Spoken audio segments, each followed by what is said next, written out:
CBS Radio Mystery Theater presents...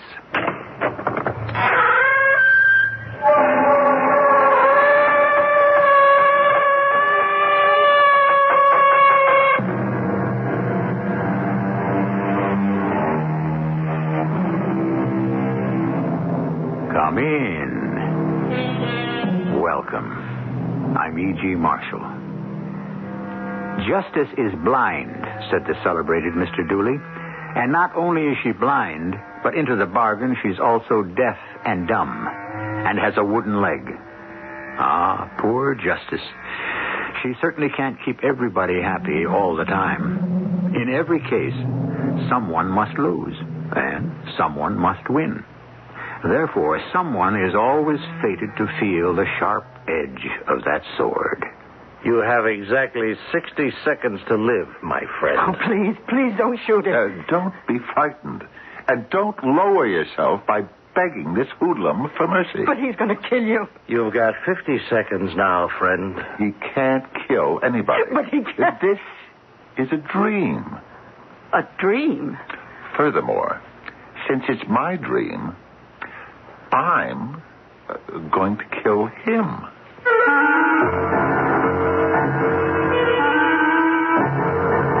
Our mystery drama, Peter, Pumpkin Eater, was written especially for the Mystery Theater by Sam Dann and stars Fred Gwynne. It is sponsored in part by Buick Motor Division. I'll be back shortly with Act One.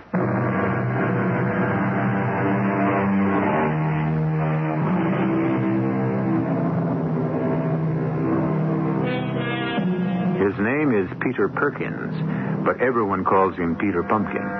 You remember the old nursery rhyme, Peter, Pumpkin Eater, had a wife and couldn't keep her? Or don't they have nursery rhymes today? Well, no matter. The whole thing falls apart anyhow, because while our hero's name may be Peter, he doesn't eat pumpkins. And while he has a wife, he does manage to keep her. Although why, I couldn't tell you. The Stacys are going to Europe. Martha and Frank just bought a car. And Emma got a new washing machine. Felice is having her face lifted. That's Hilda. Non-stop Hilda Perkins. She opens her mouth the split second she opens her eyes in the morning, and she doesn't shut it again until she closes her eyes at night.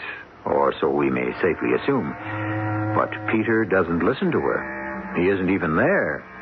Oh, he's there. He's eating his breakfast, but he's also somewhere else. How can one person be in two places at the same time? Listen.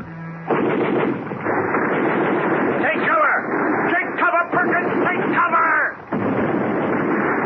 Yes, that's where Peter Perkins is right now. In one of his other worlds. Right now it's D-Day in Normandy. Get down, Perkins! Enemy machine gun up ahead! I'll work my way forward and knock him off with a grenade. Perkins, come back! You're crazy! Come back, Perkins! I got him. I got him. Jennifer's getting a divorce. Do you realize Charlotte Hammond has worn the same dress to church 4 Sundays in a row? Hilda, listen, I'll be home late for dinner tonight. Bob Howard is saying he'll run for town council. You see, they'll need my report. They want me to do the figures for the budget. I'm having lunch with Virginia. This is something very important. I hope it doesn't rain. Me too. All that mud. Crawling around in all that mud. I need a volunteer. I'll go. You wait the last time, Perkins. I'll go again. Perkins, there are other guys in this outfit. I'm going. But you have to make your way through that minefield. So what? Nobody lives forever. Perkins, come back! Come back! The Parkers haven't paid their grocery bill in 3 months. I have to catch my bus. Are you still here?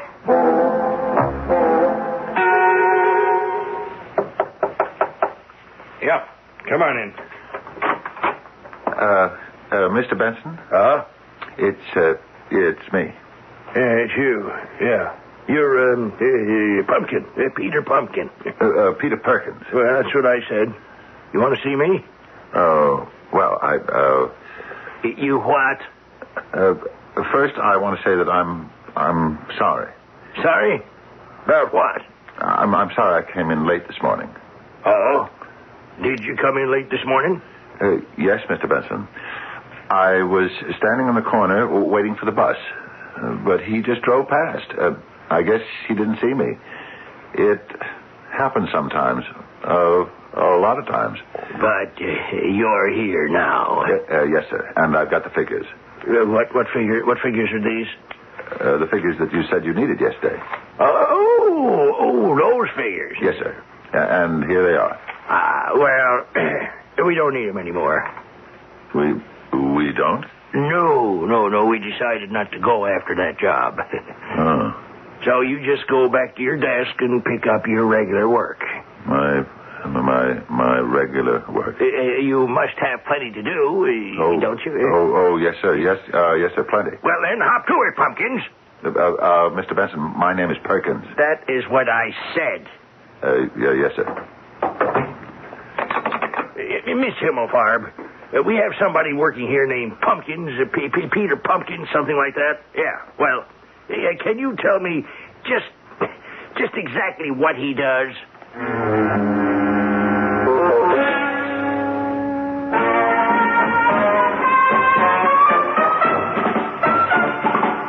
Private Peter Pumpkin, front and center. Sir? Private Peter Pumpkin. My name is Perkins, sir. Private Peter Pumpkins, for heroism above and beyond the call of duty, you are hereby awarded the Good Conduct Medal. The what? By special order of the commanding general, it is my pleasure and privilege to hereby bestow upon you the Good Conduct Medal. The Good Conduct Medal? Oh, what kind of a decoration is that? The Good Conduct Medal? Why, guys get that just for keeping their noses clean. I mean a Good Conduct Medal. For what I did, I should get the Congressional Medal of Honor. Not on your life. Oh, okay, then the Distinguished Service Cross. Nothing doing. Well, then give me the Silver Star. No dice. Well, at least the Bronze Star. Forget it. I won't take less. You're not going to push me around. I got enough of that at home and in the office. But when it comes to this show, I run it. Do you? I decide what happens here. I decide.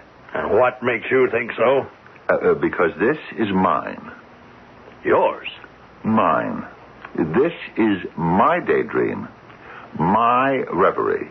It belongs to me. Who are you, anyhow? Who am I? I'll tell you who you are. You're a figment of my imagination. Well, is that a fact? I made you up. Oh, did you? You do as I say. I'm getting the Congressional Medal of Honor. You are getting the Good Conduct Medal. Never.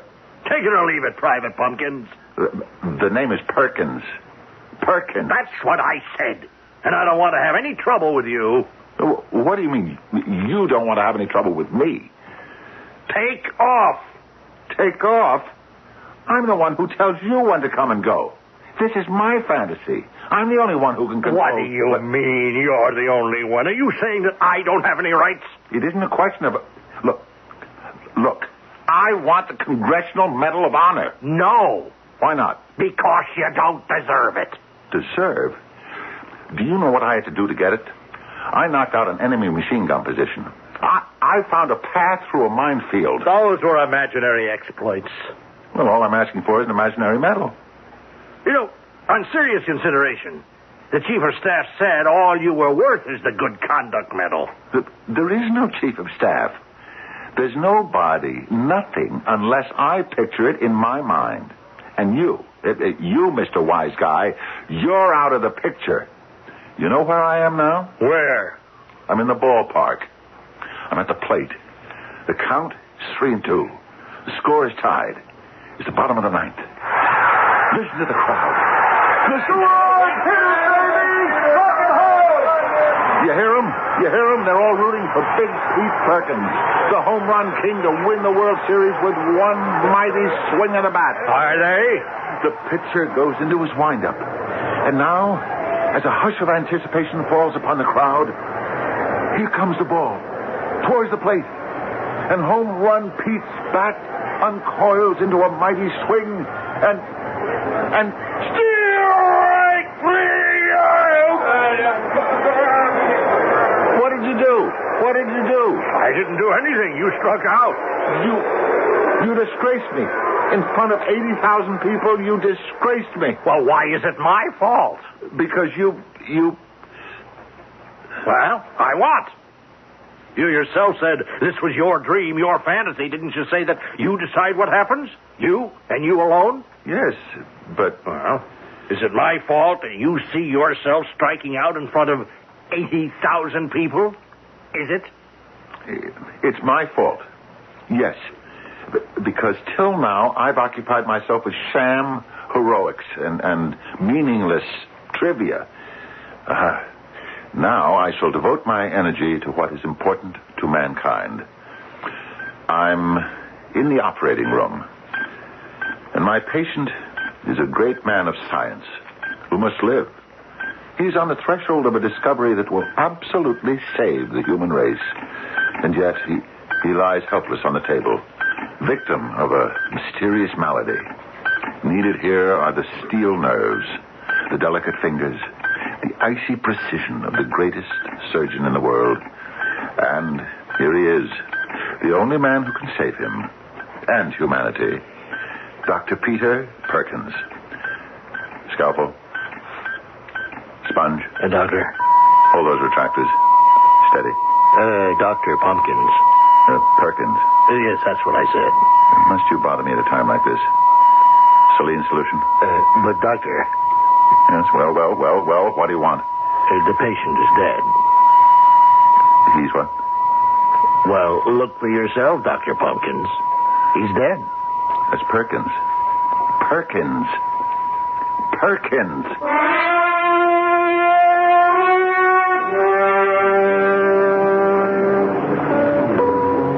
What will it be? I'll have the usual. The usual what? What I usually have every day when I come in here, just about this time. You come in here every day? Yeah, just after 5 o'clock for the last 10 years. Oh, yeah, that's right. I recognize you. Your name, it's right on the tip of my tongue. It's Perkins. Peter Perkins. That's right, Pumpkins. Perkins. That's what I said. And you always order ain't that funny? I know what you have. An extra sweet Rob Roy. Right, on the rocks. No, straight up. Well, that just goes to prove what I always say.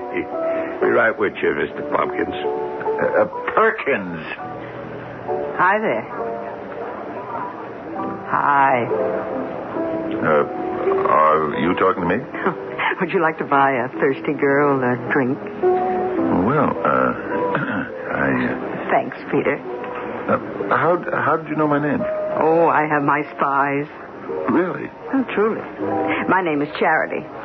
Charity? Yeah, because my folks hoped I would grow up to become a very generous person. Oh. I do hope I haven't failed them. No kidding. How did you know my name? Oh, I come in here every day. I noticed you. You noticed me?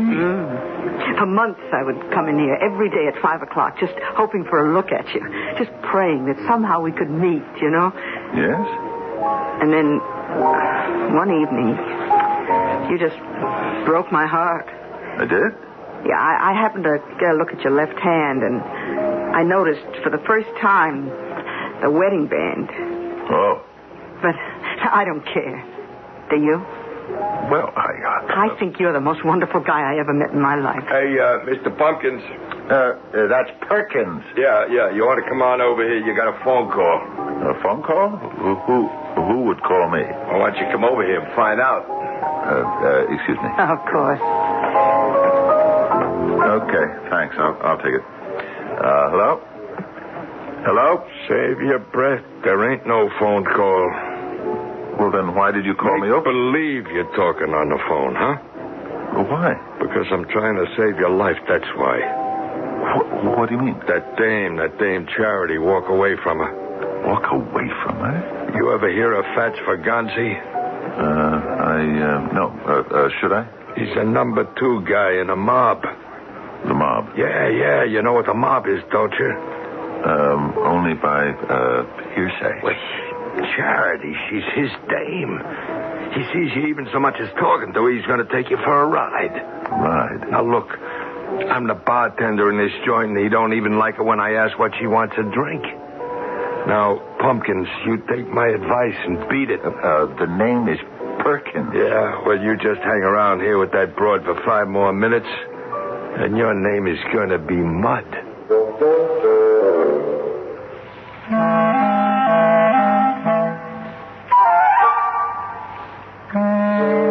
Rabbity little Peter Perkins.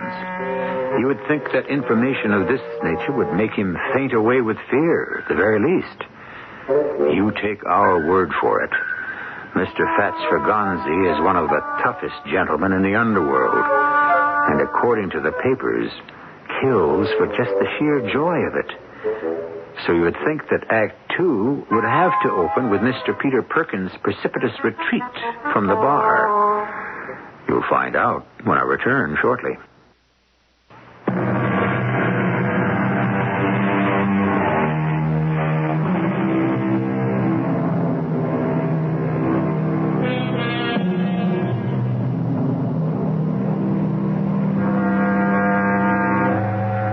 Is not life 100 times too short for us to bore ourselves? Asked Mr. Nietzsche. Well, one person who is never bored is our Peter Perkins. He has a system. When things get too dull in one life, he retreats into another. As we have seen, it's a rather simple trick, and anyone can do it. However, this time it looks as if there's going to be some action in his real life. Although, by what right does anyone define reality? Don't you understand what I'm telling you? You say she's the girlfriend of Fats Ferganzi himself. Oh, finally, at last it's gotten through to you. The notorious gangster. Yeah, pal, you're catching on. And he's insanely jealous. Oh, keep it coming, buddy. You're doing great. And he'd shoot me if he even so much as saw me sitting next to her. Oh, you got it. Marvelous. Huh? Well, what? It's marvelous. What are you talking about? I've never done better than this before. Pal, listen for your own good. No. It'll be all right. It'll be all right. Look at you. You seem to be frightened out of your wits. Because I can't afford to have anybody killed in this joint. Nobody's going to be killed. Close me up for good. Nobody's going to be killed. Let me handle Fats Ferganzi. You handle Fats Ferganzi? Yes. It's no problem. I got a nut here. A nut. Unless you really want to die. The minute Fats Ferganzi walks in here... He's going to shoot you. No. I'll just punch him in the jaw. But you can't just... I can do anything. Anything. This is my dream. Dream? Peter? Be right with you, baby. Okay, but you can't say I didn't warn you. Fats Ferganzi, number 2 in the mob. This is going to be a new one for me, too. Thanks for the tip. Hi. That must have been quite a phone call. It was the president. Oh, your company? Oh, and of your company, too. It was the president of the United States. And he called you? Well, he has to call somebody. Oh, I knew it. I knew you were a man of great importance. All my life I've been looking for a man like you. You have? A man of quiet strength, of deep convictions. Well, the moment I saw you, I knew. What did you know? I knew my fate. Your fate? I knew it was sealed. Hold my hand. Here, in public? Then let's go to some place private. When it's right, you know it. You know it at once. The electricity, the magnetism, they can't be denied. I love you, Peter. I love you. And I love you. Oh, Then nothing else in the whole wide world matters. Charity, this dream... Dream? This dream must never end. This isn't a dream. I'll make it last forever. I beg your pardon. Fats! Who is this alleged gentleman? Mr. Fats Ferganzi, I presume. Yes, my good fellow. You do presume. Charity? Oh, you see, Fats, Mr. Perkins here, Mr. yeah? Perkins is an actor. Oh, indeed. Yeah, and he just asked me to rehearse some lines with him. He did? Yeah, you see, he's in a show. It's about to open, and he really needs... Well, I think you have dislocated the timing, my dear. His show is about to close. No, Fats, don't. Put the gun away. I see you're pointing that gun at me. Well, there's certainly nothing amiss with your vision, my friend. Mm-hmm. May I ask why? I told her. I keep telling her. I cannot tolerate the sight of another man's arms around her. You cannot? No. I become infuriated. Well, I'm afraid you're going to have to become accustomed to it. Oh? Tell me more. You see, my friend, you're just a punk. A punk? Yes. I'll have you know I was graduated from Princeton with honors. And this was the best you could do with your education? Become a crook? I am neither a jot nor a little worse than many of my classmates who practice their thievery as lawyers, brokers, and bankers. Indeed, I enjoy their services. I shall tell you why you're a punk. There are those men who can create a false front. They put on things like good clothes, good manners, good speech. But that spirit, that spark that emanates from within is missing. There's nothing inside you. You're dead. No. You see, you labor under a misapprehension. You're dead. No, please, don't. This punk? He won't do anything. What? See? Now, shouldn't that take care of Brother Fats Ferganzi for a while? Hey, buddy, you better get out of here before he comes through. Yeah. And now, my dearest Charity, where were we before we were so rudely interrupted? Now, listen, you'd better go. Go? Go where? I have no intention of allowing this dream to end. Dream? Yes, it's wonderful. Why have I been wasting my time till now with all that other nonsense? Charity, you're what I've always wanted. Come with me. Peter, it was a lucky punch. He's going to kill you. Come with me. Hey, look, Charity, get him out of here. Get him out of here. All right.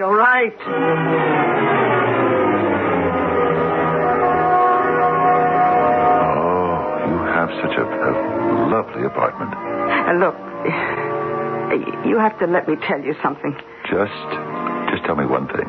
Tell me that you love me. I let you come up here because you promised you'd listen. Just tell me that you love me. But I don't love you. Well, you will. In time. Peter, please listen. You have to get out of here. Don't you understand? He'll kill you. Oh, he's already tried. Well, next time, he won't give you a chance to take him by surprise. He'll open the door and start shooting. All right. No problem. I'll see to it that he misses me. You'll see to it. Darling, how many times do I have to tell you that this is a dream? Oh, no, not again. This is real. It's the real world. It's not the wonderful, beautiful world of your imagination. It's the real, awful, terrible world, filled with the awful, terrible people you want to get away from, and I'm one of them. Now, Charity, that just isn't true. How could anyone as beautiful as you be terrible? Oh, you know how. You've said it. I've said it. There are those people who put on a false front. Good clothes, good manners. And me, I have good looks. But there isn't anything else to me, Peter. There isn't. I don't believe that. Oh, please, believe it. I don't have the things that I know are important to you, like a heart, a soul. But everyone has a heart, a soul. Yeah. Well, as Fats would say, my heart is shriveled and my soul is withered. But he doesn't mind because his are too. No, I can't believe what you tell me about yourself. It gets worse. I wanted to kill you. You wanted to kill me? Maybe wanted is the wrong word. What's the right word? Well, I don't know if one word would describe it. Maybe I didn't care if I killed you. Maybe I should say it didn't matter to me if you lived or died, just as long as... Just as long as... What? Just as long as I would make Fats jealous. Oh. That's all it was. You see, Peter, Fats has been... let's say he's been taking me for granted lately, and so... I guess you must hate me. No, I love you. But I love you because you're making up a story. Why would I make it up? Because you're afraid for my life, and you want me to hide from Fats. But you see, darling, Fats doesn't exist. Oh, you poor guy. Believe me, I'm in control here. I say there is no such person as Fats. Oh, I don't know what you've been drinking or smoking. I never have had more than one cocktail a day in my life, and I never smoke. All right, sure, whatever. Okay, I did something wrong. I don't care. For a stupid, selfish reason. I must have been out of my mind. I put you in a position where you can get killed. But, darling... You're interrupting. Don't. Now, somehow, for some reason, you seem to have an idea that this is a dream. It is. No, this is real. Now, you see that vase of roses on the table? What color are they? Red and yellow. Did you ever see colors in a dream before? Did you get out of here? Get out before it's too late. No, it's a dream. Look, what do I have to do to convince you? Charity, darling, let me tell you why this can't be the world of reality. But look, I know. Look, in the first place, if this were the real world, you would have never noticed me. Oh, but I would. I did. No, Charity. You see, this is the moment of truth. Nobody ever notices me. I suppose there are those people who are seemingly made of glass. Somehow the world doesn't see them, simply looks through them. Oh, well, I'm one of those people. That's why I have to create fantasies in which I'm someone important. Important enough to be noticed. Do you understand? But, Peter, and please. you are one of my fantasies. A beautiful woman. And also a dangerous woman. You see, romance, sex, those things are always enhanced by peril. So I created Fats. Fats Ferganzi as your insanely jealous lover. Would I have dared raise a hand to Fats Ferganzi if he were really here? Oh, Peter, you've got it all wrong. Fats is real. Real? An immaculately dressed, faultlessly groomed, ultra-sophisticated gangster who has graduated from an Ivy League university. And you say he's real? Oh, leave before it's too late. Fats is a figment of my imagination. Fats Ferganzi is also a bad penny. He always turns up. It's too late. As our old friend Shakespeare might have said, send him not unshriven to his grave. You have 1 minute, 60 seconds to say your prayer. Oh, Fats, please. Don't, darling. It isn't necessary to beg this hoodlum for mercy. At the end of 60 seconds, he, not I, will no longer exist.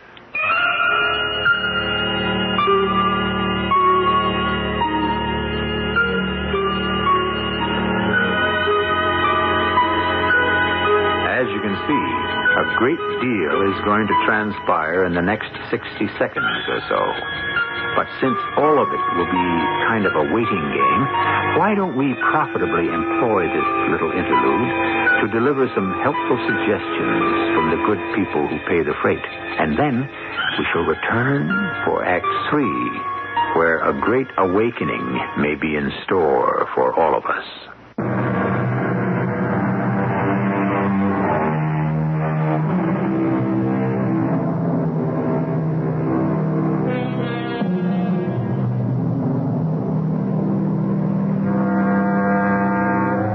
What is the scientific method? Well, it's based on the observation of events, of cause and effect. For example, we see the sun rise and we hear the rooster crow.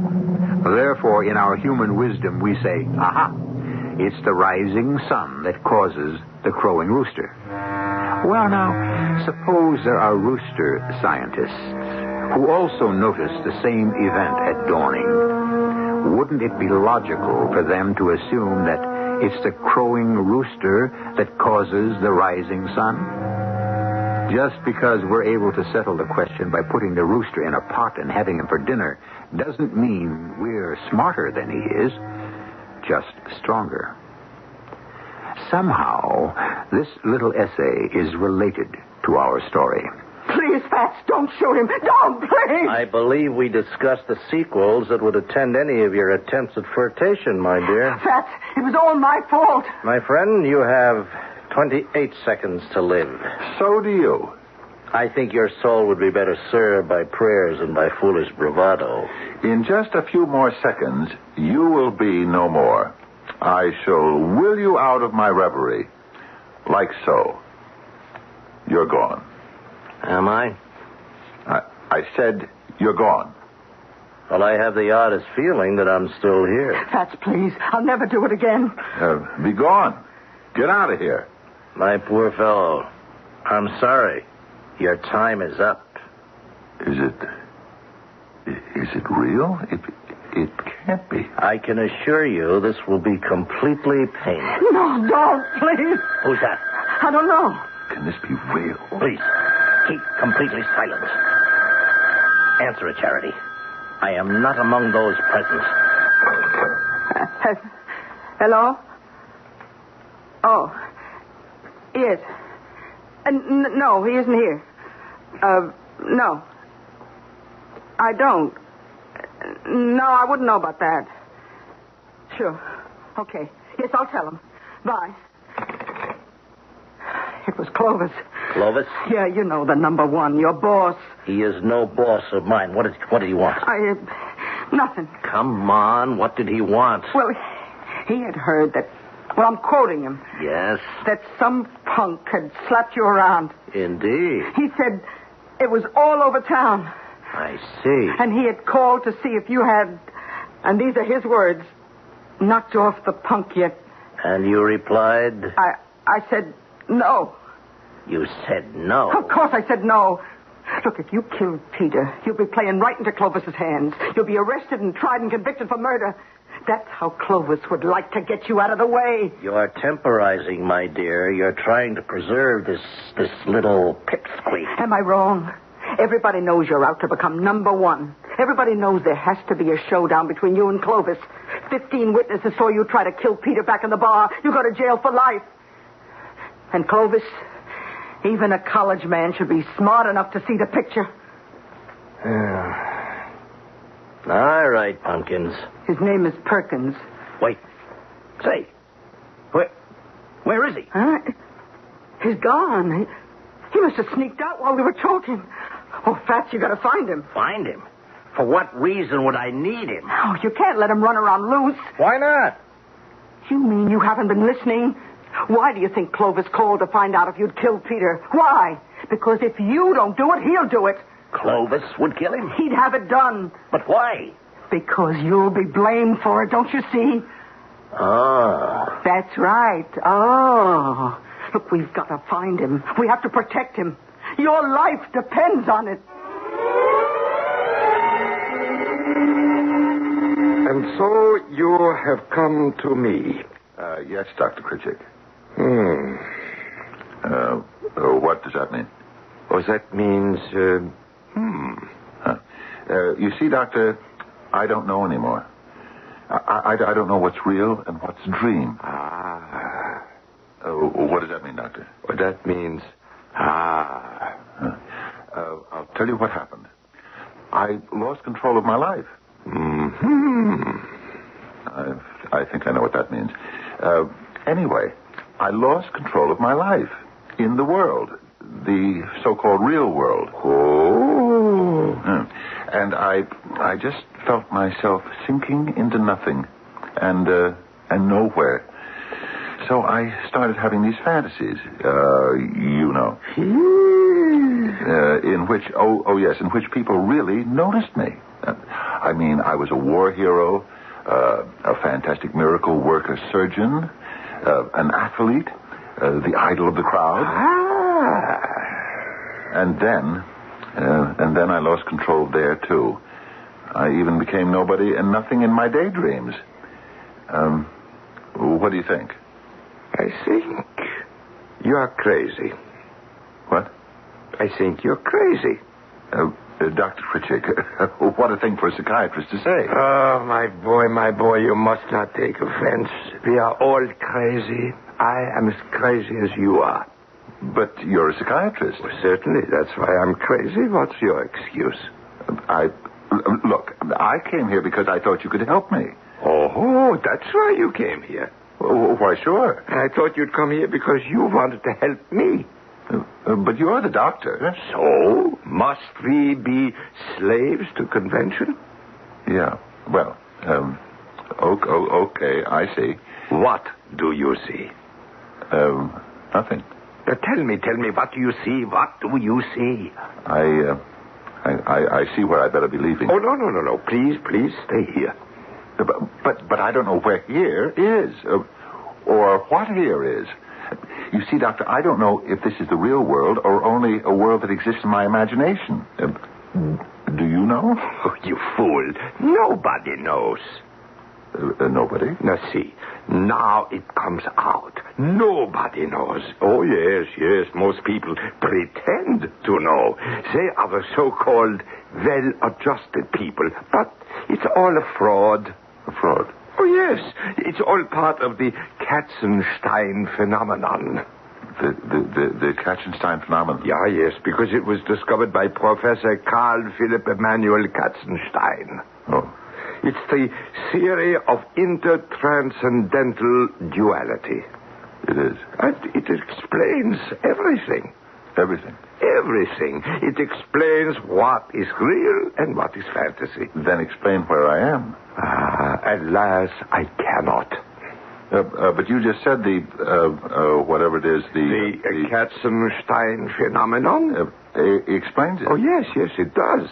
But you see, unfortunately, I don't understand the Katzenstein phenomenon. You don't? No, you see, only one person in the entire universe understands the Katzenstein phenomenon. Who? Well, naturally, Professor Katzenstein himself. What? Then I must go see him. Oh, but you cannot see him. Why not? Because he is in a lunatic asylum. Why is he in a lunatic asylum? Because he's crazy. Crazy? Of course. I put him there myself. You what? I testified at his trial. His trial? Yes, I was the alienist, and I said, this man is as crazy as a Cimex lectularius. What? A bedbug. I said this as a sop to the layman.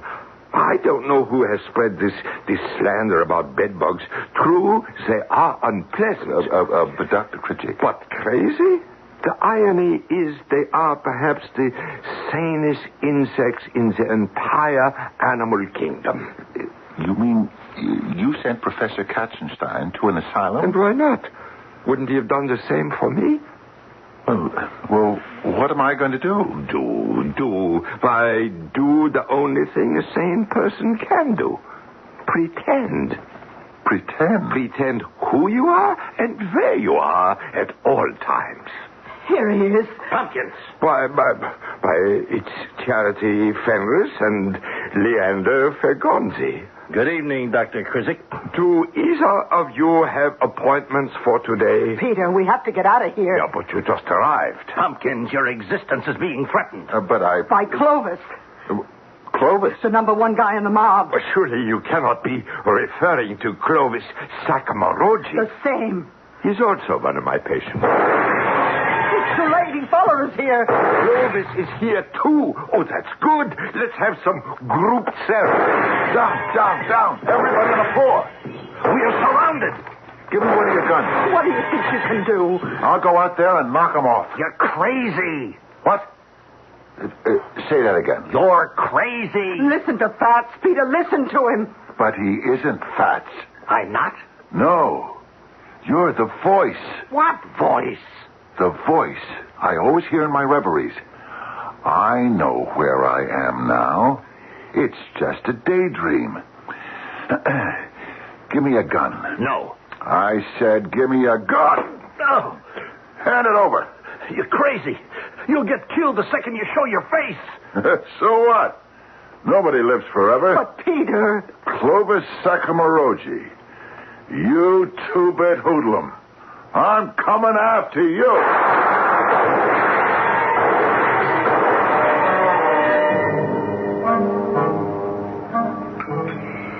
Doreen Bibilacqua has the gout.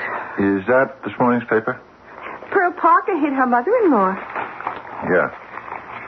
Hey, look, see the headline. Unknown man destroys the mob. Percy Bilderbeck is taking ballet lessons. For some reason, the mob was surrounding the office of Dr. Maynard Ballantyne Critchick when suddenly a man raced out from the building and... Summer Spiegelglass is trying to climb Mount Everest. And captured all 15 members of the mob. He turned them over to the police and disappeared. Who is the mysterious hero? Esperanza Smith found a shark in her swimming pool. Wait a minute. This isn't a dream. Her husband put it there. Do you know why? Do you? Because I never dream about you. Never. If you're here, this is the real world. This paper is real. This news is real. I did do it. Lester Langabard stopped smoking. I don't have to be afraid of anybody. Summer Fortescue stopped drinking. Yeah. And Hilda Perkins stopped talking. Did you hear what I said? I said Hilda Perkins stop talking. I don't want to hear one more single solitary word out of you. Now, do you understand? Sure. Yeah, because if I do, I'm going... No, please. You don't have to do that. All you really have to do, just now and once in a while, is just notice me.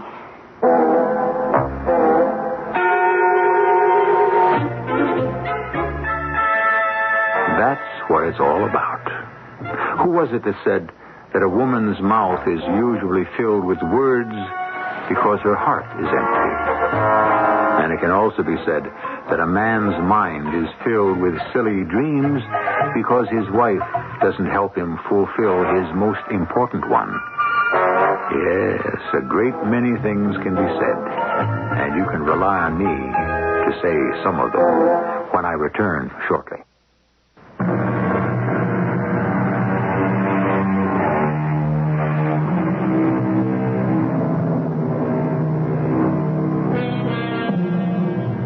Once again, as we do so often, we were involved with dream and reality. And why not? Isn't that the basic stuff of our existence?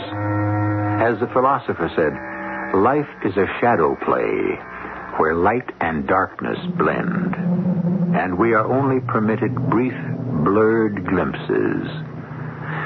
And the curtain descends just as we think we have grasped the argument of the drama. Our cast included Fred Gwynne, Bryna Raeburn, Arnold Moss, and Earl Hammond. The entire production was under the direction of Hyman Brown. This is E.G. Marshall inviting you to return to our Mystery Theater for another adventure in the macabre. Until next time, pleasant dreams.